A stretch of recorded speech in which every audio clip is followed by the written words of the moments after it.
Hello everyone, welcome to our webinar today. Thank you for joining us. I have a few Pittcon announcements before we begin.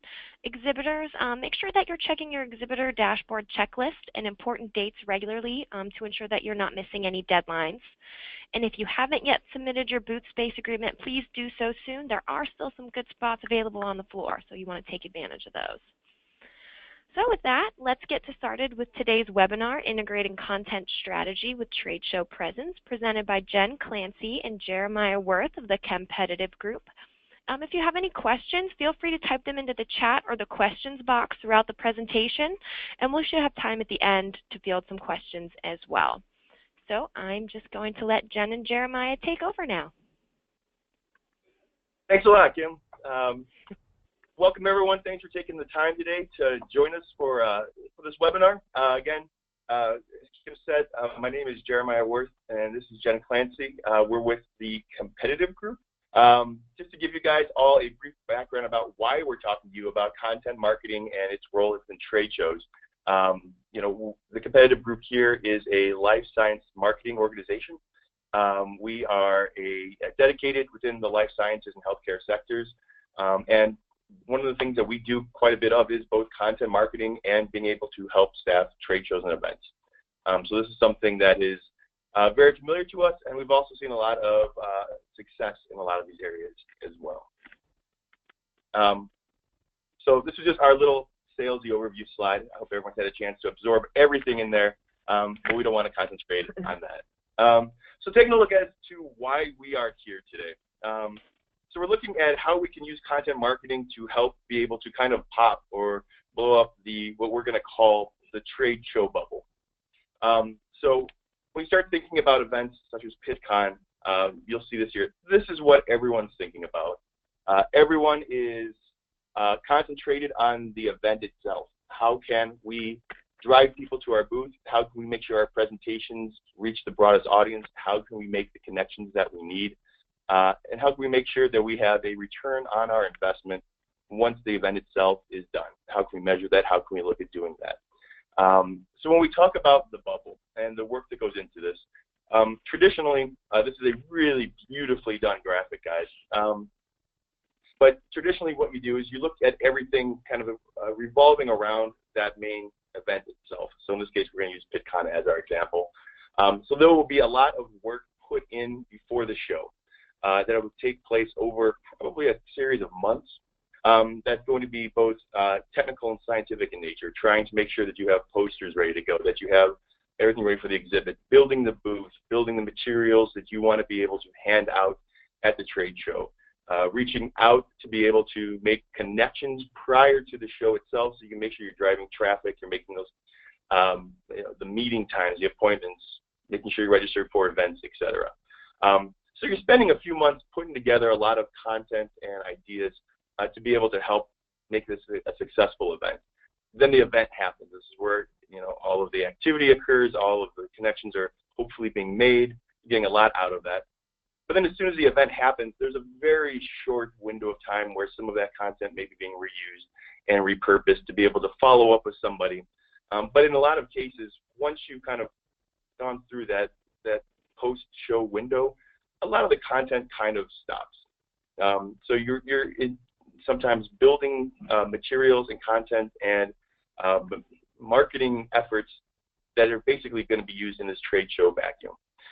So with content marketing, it provides you with an opportunity to be able to make sure that you're using that same amount of effort that you're using to be able to power you know, this one event here, but being able to make sure that it has a longer life cycle, both after the show itself, but also that you are more strategic in the way that you are creating content and materials prior to the show as you're trying to reach out to this audience, and then how those are positioned during the show as well to be able to engage with people you know, that are at the show, people who you may want to make aware of what you're doing, but people who you want to be able to make sure that you can bring in you know, in a strategic way, so you can make sure that everything that you're doing can serve multiple purposes and that you have a reason for doing everything.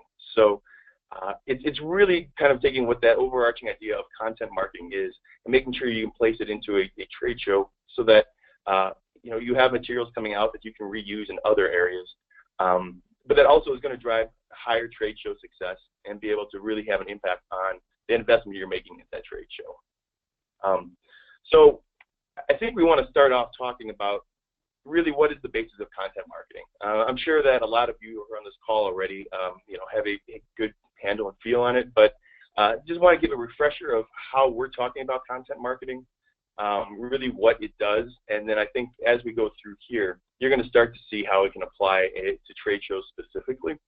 And then once we get through kind of this definition period and walking through what it takes here, we have a number of examples of how you can actually apply trade show marketing to your company and your organization. So starting off with what is content marketing?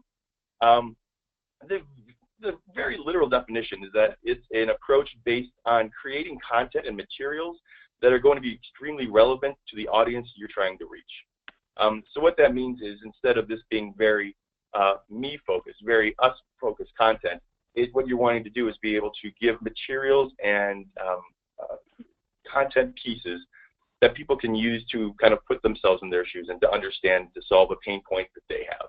So it's showing an understanding, a kind of a sort of empathy for the audience that you want to connect with and engage with. This is a shorter version of that. It's provide relevant and useful content to your prospects and customers to help them solve their issues. At the end of the day, you're trying to sell everyone on a product or a service that you have that is going to help them solve a problem. It's something that they need. So if you can put this in terms of them as opposed to, we have a thing and we think it's great, you should use it, instead of that angle. The angle you should be taking from a content marketing standpoint is, we know you have these problems and we know these are the things that you're struggling with. Gosh, we have a solution for you. And that's going to help verify and be able to create a level of engagement there without having to prove yourself. This is a little graphic here to kind of show how traditional marketing, or as we call it, interruption marketing, kind of works, which is just we're going to yell things out. We do this, we have this, look at us, versus the idea that with content marketing, you'll often hear content marketing being used in touch with inbound marketing. It's really using inbound marketing via content marketing to be able to have people find you because you have valid information that really does give them a lot of positive information they're looking for, and they're going to engage you that way because you have something of value that they want to do, as opposed to just purely saying, we have a sale on something, or look at this, it's a deal. So it's a value-based type of organization. So right here, this is a chart that we use internally. This is all over the place. This is not something we created, but we use it. I've had it up on my board for about 3 years, and it's really interruption marketing versus pure inbound marketing that's kind of powered by content marketing. And you can just kind of see how everything on the left here is really a lot more just kind of out there. It's broader strokes.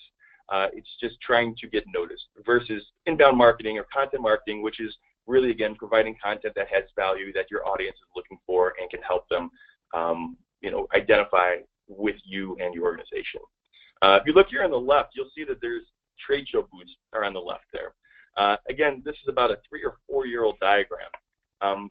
So what we want to do is the role of trade show booths and organizations, how can we take that from the interruption marketing and move it over into the next column, into the inbound? And so the booth is one of the tactics, but really the role of content marketing within trade shows itself can really help make this a really strong content marketing success story. So when we're looking at how we can apply content marketing itself in general via best practices, just kind of walk through what these are.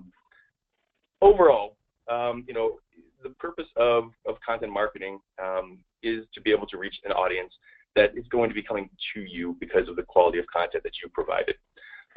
So these are kind of the 5 items we're going to discuss a bit more here. The first one is, how do you set goals and how do you make that into strategic positioning that you want to do? How can you better understand who your audience is? And I think we're looking through this through the lens of what a trade show can be.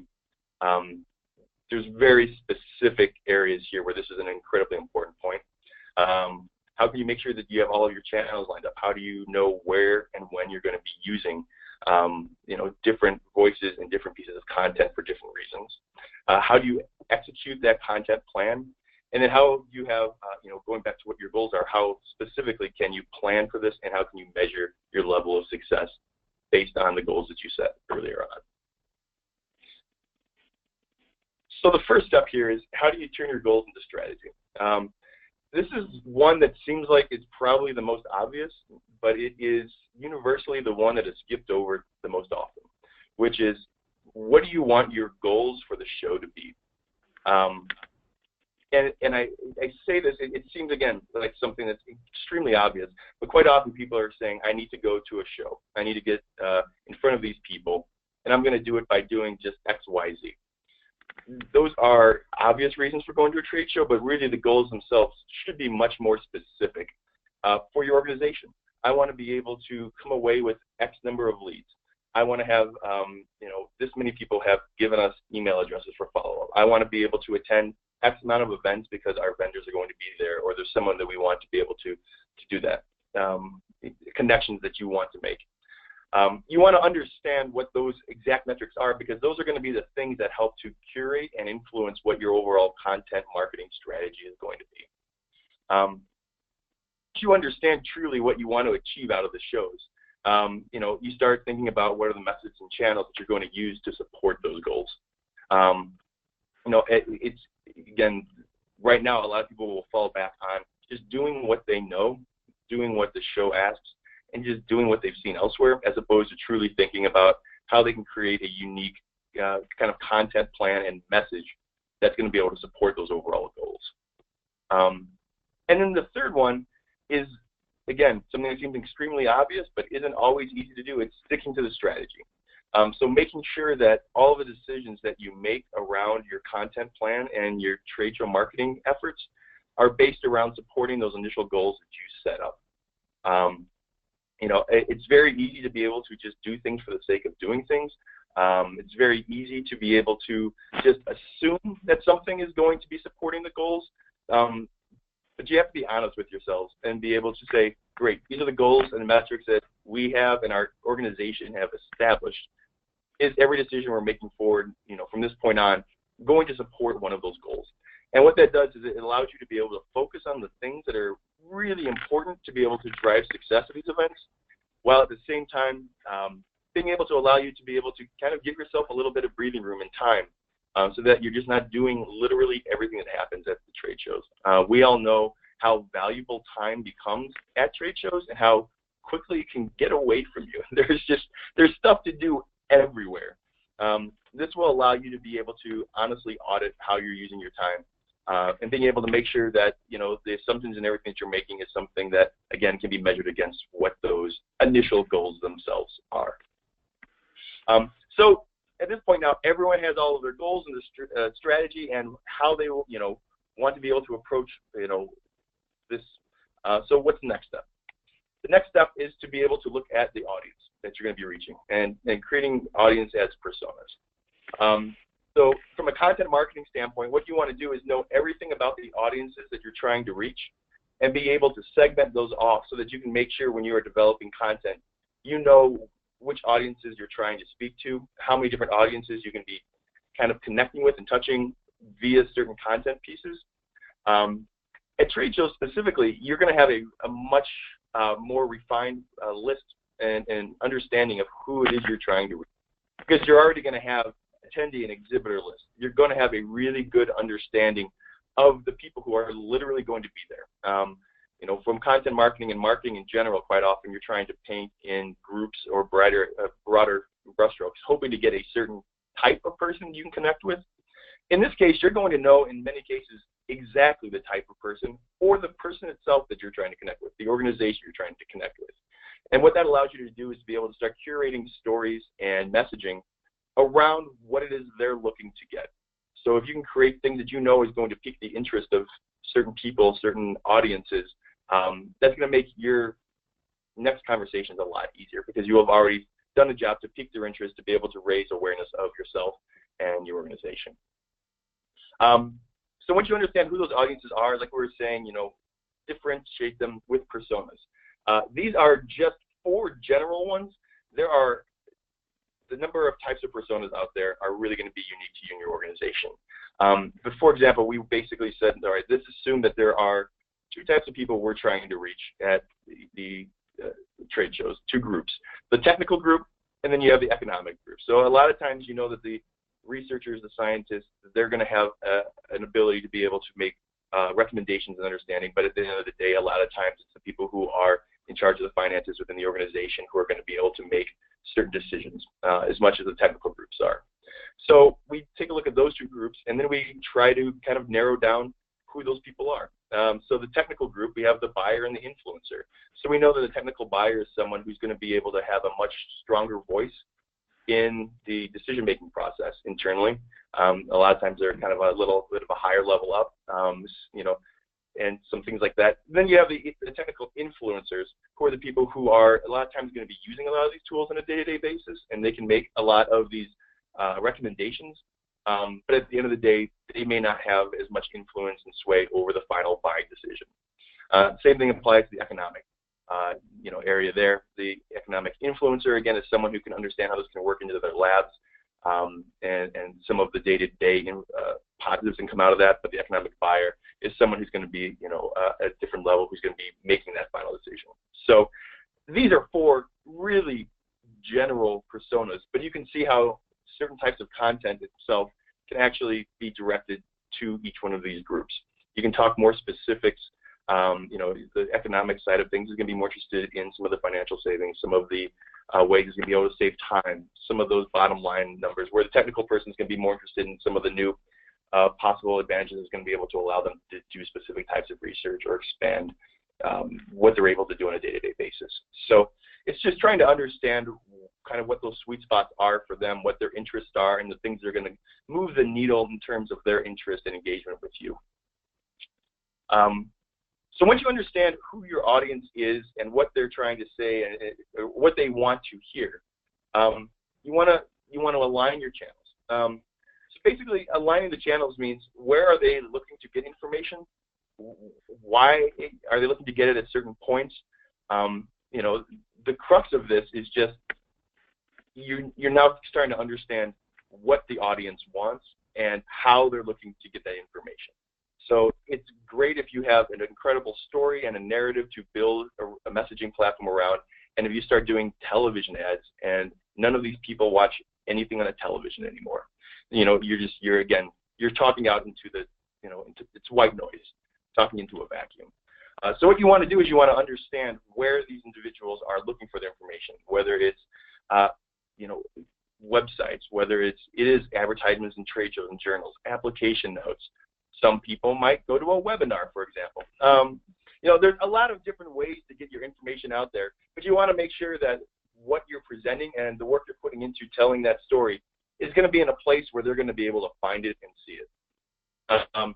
Again, when you're looking at this from a trade show specific level, you have a somewhat captive audience once you're at the trade show, but you know that there's going to be a number of events prior. There's going to be a number of mailings prior. There's going to be a number of announcements that the organizer is going to be setting out. So is there a way to be able to work with them, work with other like-minded companies and organizations who may have some overlap in the audience you're looking to reach that you can collaborate with? You know, it's just about making sure that you can get the most visibility out of the carefully curated message that you're trying to get out there, and making sure that what you're doing is going to be seen and heard and getting the value out of that. So to give you a kind of a little bit more of an example of you know, how to better do that and to better understand what those channels are going to be, we have here, basically this is a graphic based off of the buyer's journey. So when someone is going through trying to make a purchase, you know, trying to engage your organization in some sort of service or product, you know, the 4 levels there is discovery. You know, it's trying to figure out, you know, exactly who your organization is, you know, what it is that you do. Explore, so educating a bit more about what it is you can do and the services that you can provide for these audiences. The evaluation process. This is where they're getting serious about starting a business relationship. So you want to be able to talk them through that. And then engagement, you know, once that sale or connection has been made, how can you then give them enough information to be able to continue that, to nurture and cultivate that relationship, but also to turn them hopefully into advocates within the organization. organization as well. We all know that one of the first questions a lot of people get is, I need this for my lab, I need this for my organization. The first thing they do is reach out to other people within that sector and try to see, who do you use? Who would you recommend? Do you know anyone that's good? So that word of mouth, that advocacy portion carries a lot of weight within the life science sector. But as you look at the tactics here and the message, you start to understand, not only the different channels that you want to use for each of these, but also kind of the message and how you want that message to evolve throughout that process. In a lot of these cases, there's going to be, online pieces are going to be in 2 or 3 different groups. So the mediums themselves aren't always going to be there, but it always supports an understanding of, what it is you're producing, where you're trying to put this out, what channels you're trying to use in order to be able to best support not only the audience who's going to be looking there, but also where they're at within that buyer's journey. So again, and this is something I think everyone on the phone right now is probably seen somewhere and is very familiar with, but it is something that, again, does drive the heart of what content marketing itself is trying to do, is to try to move them through this entire buyer's journey. So you've got a plan.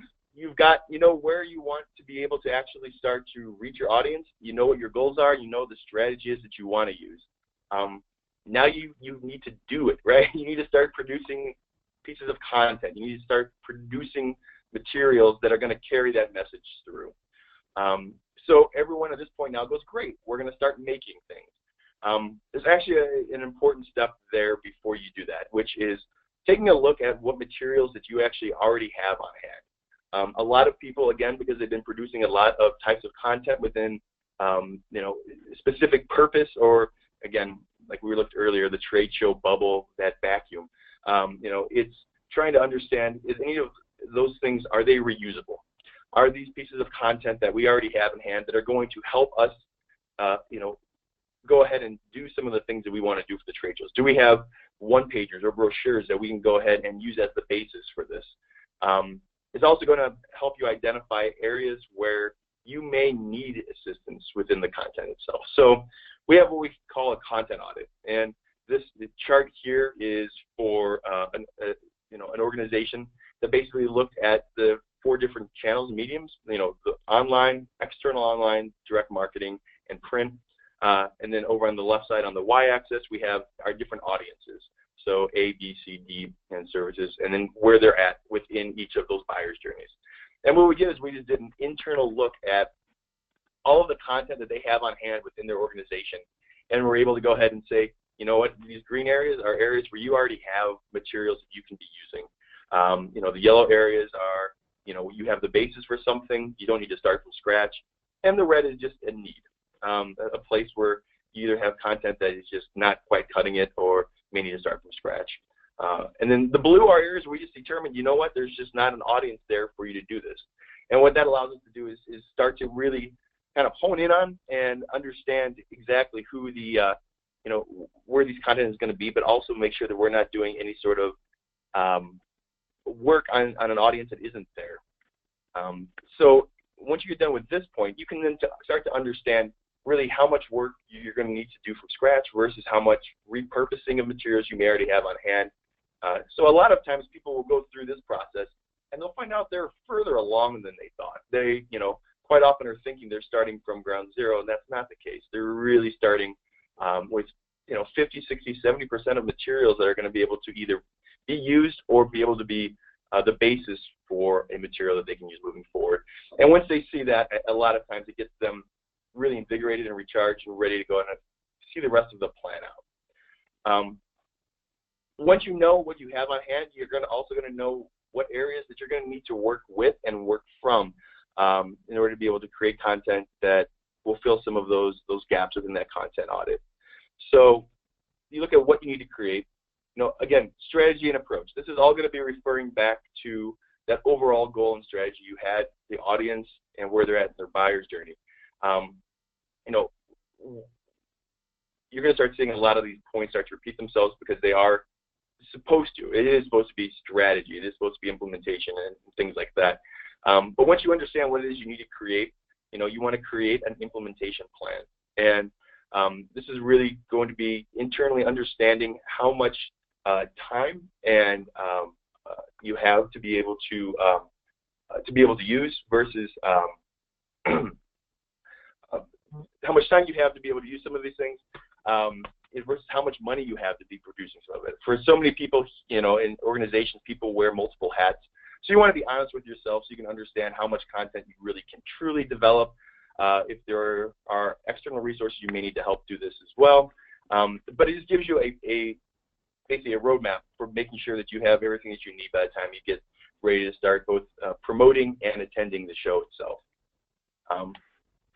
So to do this, you want to implement your plan. It's identifying your niche is also something that, again, talks back to those audiences. So, who, again, are you talking to? What are the challenges you want to be able to be addressing within the content you're developing? The next one is, looking at your competitors. Are there areas they're not speaking to? Is there a void where you can go in and start to provide value and start establishing, your own messaging and your own voice there without trying to fight everyone, in a 50-50 battle, right? Is there a place for you to make inroads where no one else is taking advantage of? It all comes down here to the idea of you have a voice, you have an audience, and you have a strategy. You have those three things. Creating the content now is just the thing to build up and support that. Sometimes, when we're talking again about executing, which is an example of what we did on our side. When we did our content audit, we have our competitive group blog. It's called Community.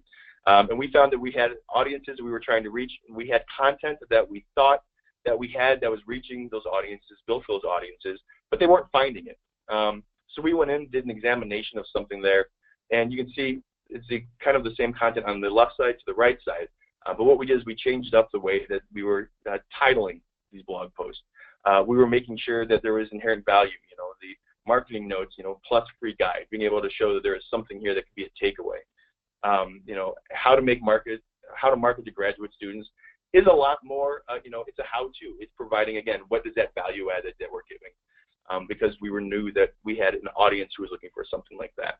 This is just an example of how you can take some of your kind of existing materials you may have now and say, well, that's just a brochure or a one-pager that does these things, but maybe if you gave it just a little bit of a different title, that suddenly can become a blog post, that can become a web page, that can become a different type of material you can hand out there that with just a few little tweaks here can have a whole different life and provide a bunch of different value to that audience.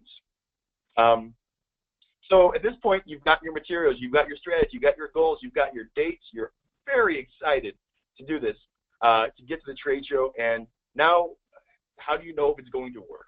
Right? Obviously, if someone starts to bring over bags of cash to your booth, great job. You did a really nice job of your content marketing plan. But the other thing too is, you want to understand what are those metrics that you're going to be measuring this against. The first thing that you want to do is you want to talk to people. You want to start to understand if the demand for what you're putting out there is going to be there. I think within the trade shows themselves, you're going to understand exactly the value that's going to be there. So I think that, that first part is already going to be more of a confirmation of your internal assumptions than it is going to be finding out new information. But every now and then you may be surprised. Next thing is competitor analysis, understanding what your competitors are doing with their trade show experiences, seeing how much they may be prepping, seeing how much they may be engaging with people in a different way on the floor, and how they're involved with different events that are surrounding that area. And then social media analysis. This is one that's, during trade shows, there's a lot of activity on social channels. You can learn a lot from both past shows, other like-minded shows, just seeing how people are engaging on social media, seeing things that are kind of catching people's attention and maybe driving people to booths, events, or just other unique levels of engagement. So being able to kind of do part of this before that experience happens, a lot of times can give you some insight into ways to be able to move forward and do it in a unique way that may differentiate yourself from the larger group. Once you get done with the content development itself there, this is a little bit of a larger, there are some implications into trade shows themselves, but it's just understanding where the success lies. With content marketing, again, a lot of it is about creating awareness and being able to help move people down that buyer's journey without necessarily having engagement going on. So one of the things that we see in general with content marketing is quite often people will be 60% of the way through their buyer's journey before they reach out and talk to anyone at any specific company or organization. Obviously, at trade shows, you have a unique opportunity to be able to meet a lot more of these people in person, but that, you never know how much background information they have on you, how familiar they are with your company, if they're ready to buy today or if they're just starting their process. But one of the things with a good content marketing plan is that there's inherent value that's always being backed up into those goals and that strategy.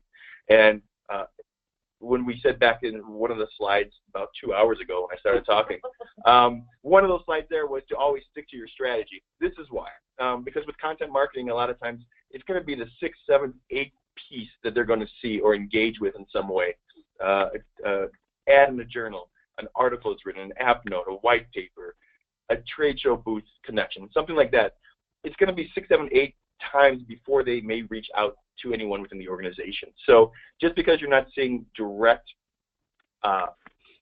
connection or a direct result at the moment, know that this is all stuff that if it's done correct, it's all done to support that larger strategy, and you understand your audiences, trusting in the process to make sure that letting it go to get to that next step, because quite often people are very close, and then they just kind of throw their arms up like, well, this isn't working. You need to give it a little bit of time. And I think trade shows is a place where a lot of times you're going to get to see the results of a good quality content marketing plan around that come to fruition a little quicker, because you will be able to make, hopefully, a lot more of an in-person connection than you do generally in content marketing. The last one here is just, trying to make sure that you do have a more concrete idea of what it is. We work with a number of companies and organizations who are kind of flummoxed by the value add that they're getting out of all of their trade shows.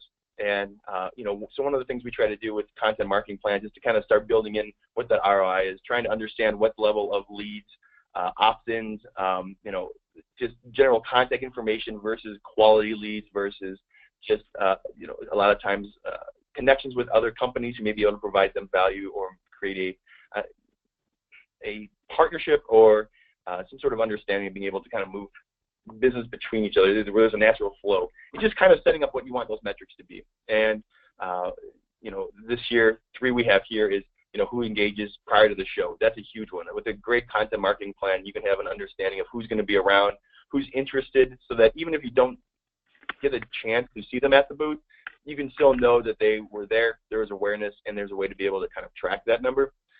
Who shows up at the booth is the one I think a lot of people really pay attention to right now, is how much foot traffic do we have. It's a very easy metric to be able to understand.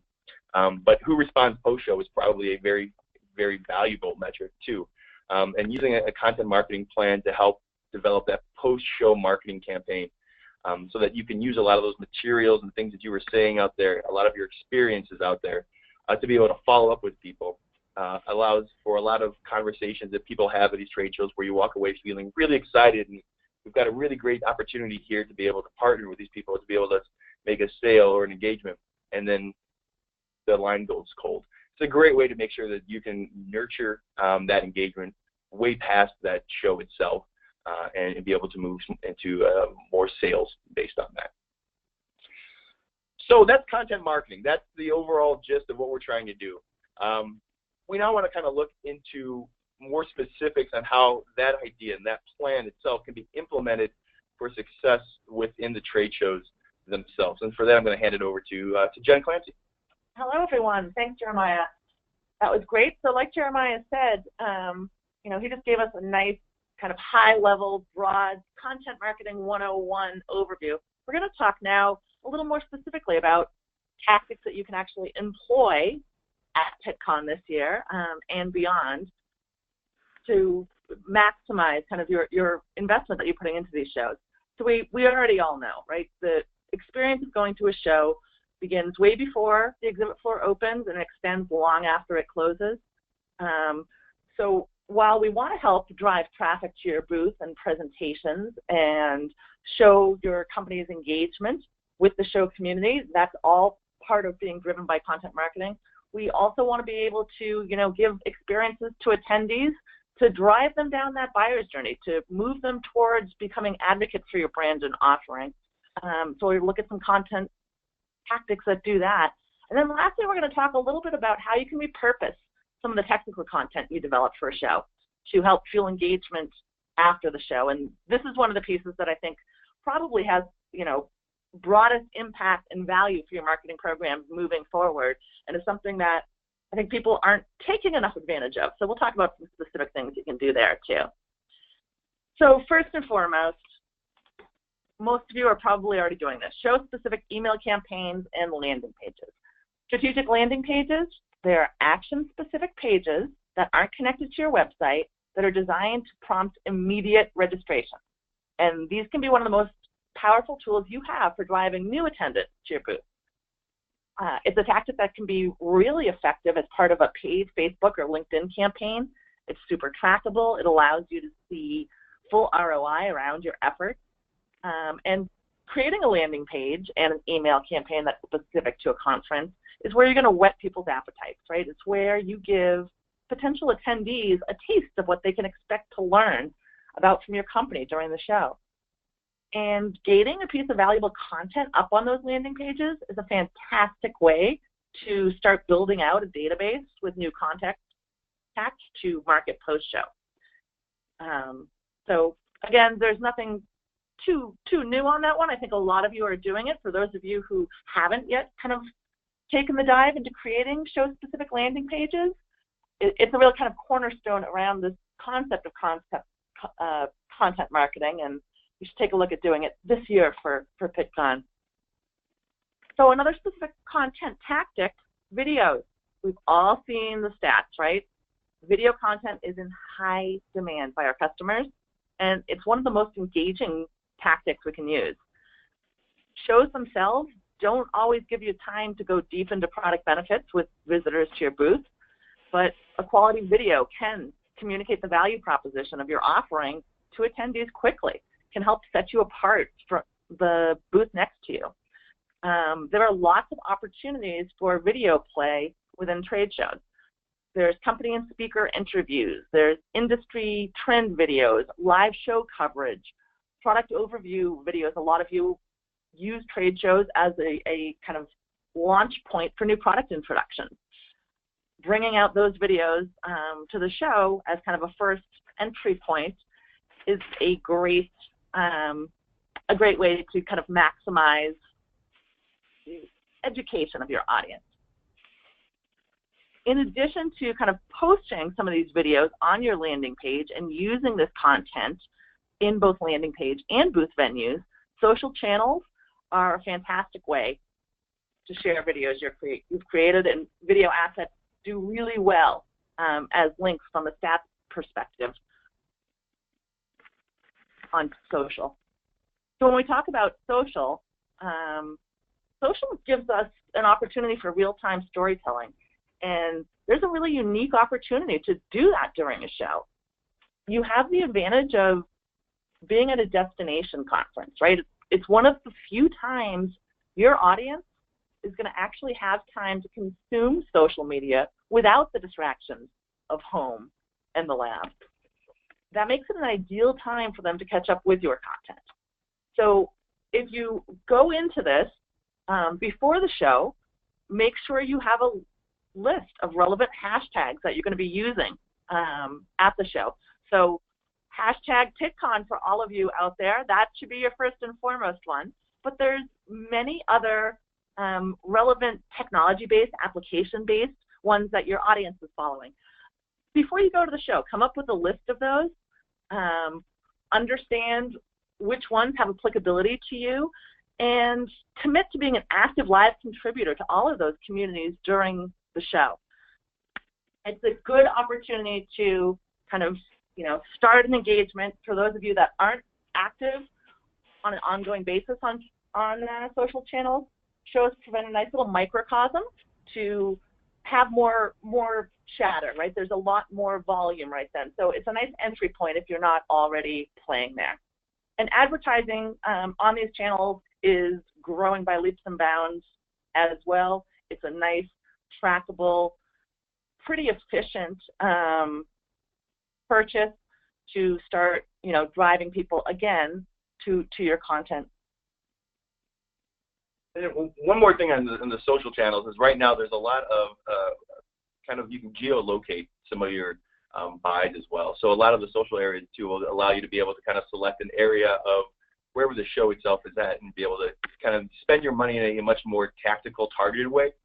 And they're doing it in some fun ways too. Like for example, Snapchat has a filter you can put on, and for anyone within a certain geolocated area, usually around a convention center, anyone who Snapchats at there has the ability to be able to throw on one of the, for example, Pittcon filters that were sponsored by your organization. And so it's a nice way to be able to engage people there in a fun way.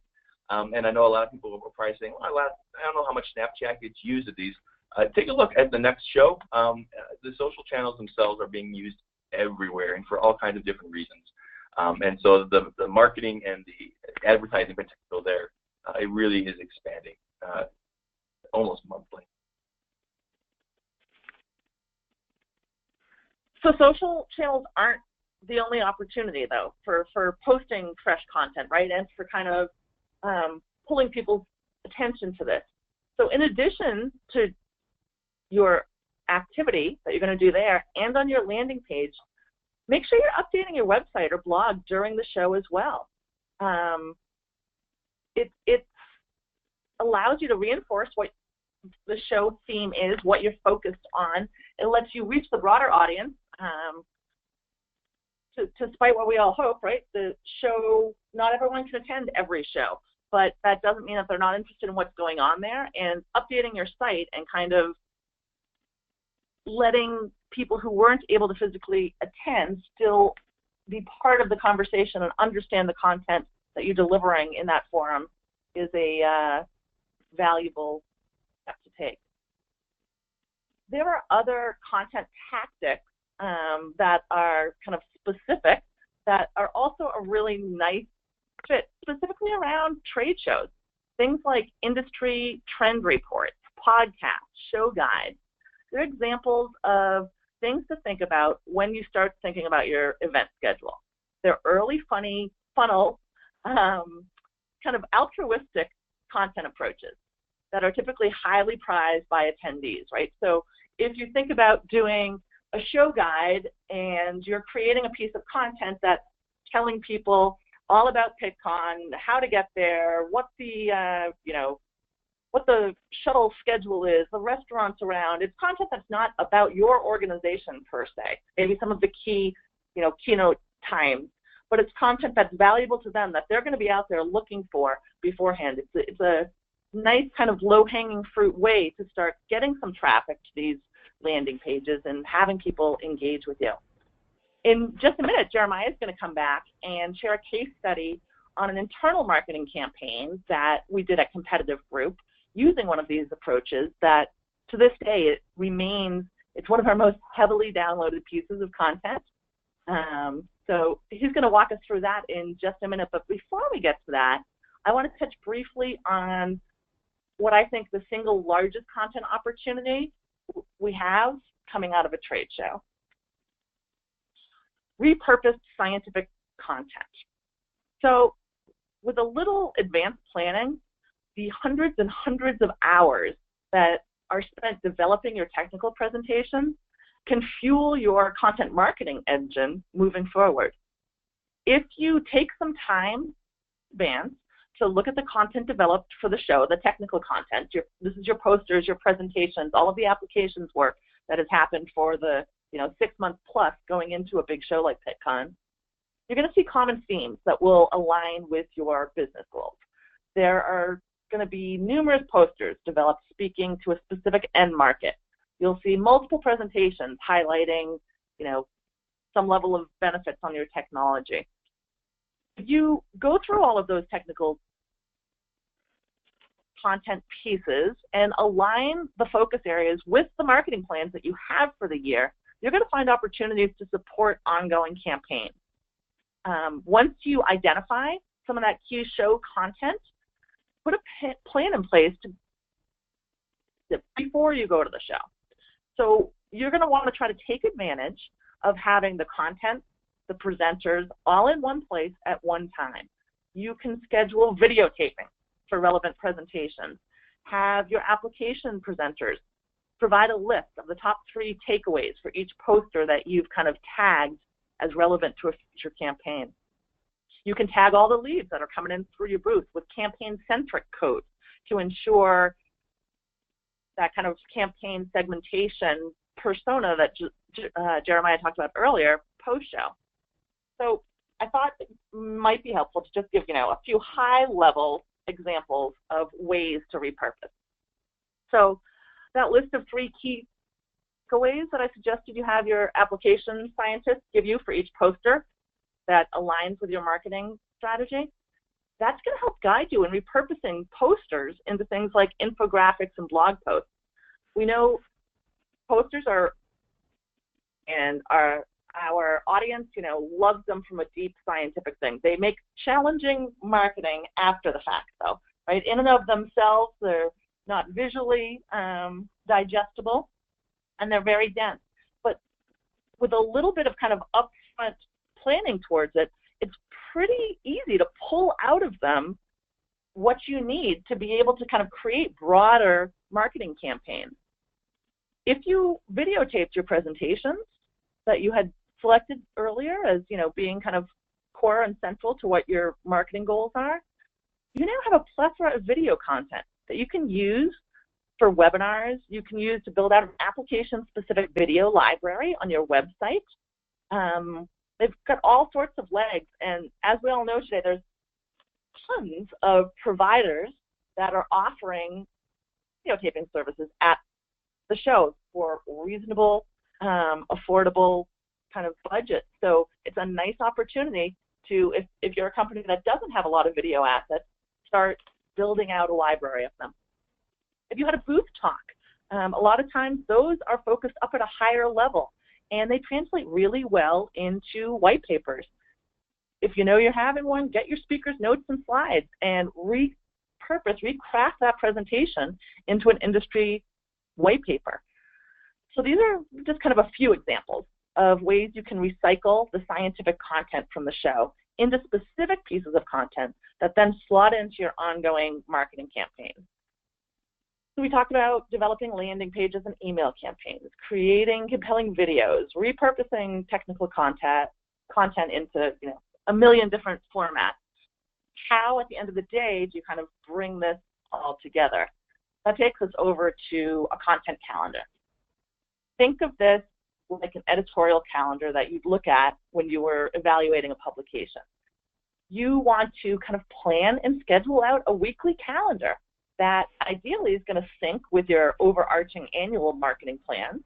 But even if that's not viable for you, even if you're an organization that doesn't have an annual marketing planning process, there's still value in creating a calendar for your content approach just around the show. It's going to provide an organizational roadmap so you can evaluate and plan your approach. Start a few months before the show, driving people to your landing page. Maintain an ongoing live social presence during the show, and have your roadmap ready for how you're going to nurture the leads you've gathered to disseminate all of this repurposed content at the end of the day. When you pull all of that together, it pulls you out to a place where you've taken a really content-centric approach around your show, and it's going to continue to drive engagement, hopefully leads and sales for you and your business partners. So I think that's kind of the nitty-gritty of the specifics on some bits and bobs that you can actually implement moving into Pittcon or other shows, things to think about as you look at repurposing and the like. We have now kind of, I think I'm going to turn it back to Jeremiah. Yeah. So at this point, we kind of have some key questions and takeaways. So I think that hopefully from the beginning, understanding kind of the ideas of what content marketing is and how we're trying to position it in terms of a trade show, a lot of those things that Jen just ran through made a lot of sense. And I think that the perceived value is hopefully pretty easy to be able to pull out of that. So again, when we're looking at what the key takeaways are here, it's, again, creating, understanding, and sticking to whatever your goals are going to be for the trade show itself, so you're just not walking into it as, quote, another trade show. Being able to speak and translate those goals into a strategy that's going to be able to talk to a specific audience that you're aware of, and how exactly you're going to get that message out and through what channels. Again, speak to the audience's need, that a company can show empathy towards what the audience itself is looking to be able to solve or to be able to account for. That will add a lot of validity up front to a lot of these organizations, or to a lot of these efforts. And then the final one, and this is, I think, we just went through a whole lot of things. Just doing parts of this, anything you can do is going to make a difference. There are a lot of different things you can do, but we're also fully aware of the fact that everyone here has many different roles they're probably going to play. Unless you have a dedicated marketing team within your agency, this is one of the things you're going to be asked to do on top of 5 or 6 other responsibilities you have in an organization quite often. So again, that's why those earlier points, being able to create goals, being able to understand who you're talking to and why you're talking to them, because then you can start just doing what you can towards solidifying and supporting those overall efforts. So don't be overwhelmed by the idea of doing all of this, but just understand that just doing, starting to execute in smaller ways, a lot of times we'll be able to have dividends that are going to be able to be measurable and positive. I know we have about 8 minutes left here. At this point, we do have a case study we can share, but I wanted to see if there were any questions we had before. Yeah, Kim, before we jump talking into that, is there have any questions come in that we can maybe speak to before we keep going on, giving more examples? Sure. Let me ask one. So you said you can use social channels to drive online engagement, but what about in-person booth traffic? Yeah, so there's a number of different solutions that we've seen where ways people position social. So for example, we were at a conference a few weeks ago where one of the giveaways at the booth, they had a little plush owl, I believe.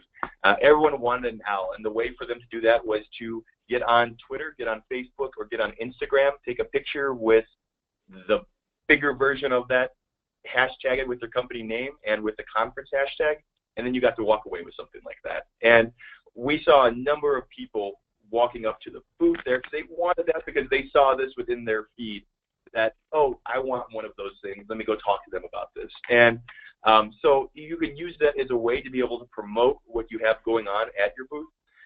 It's, depending on the type of giveaways you have. And also if you have events that are occurring, either you're giving a speech or presentation, or if you have a thought leader coming by, for example, and doing an interview at your booth at, let's say, 2:30 p.m.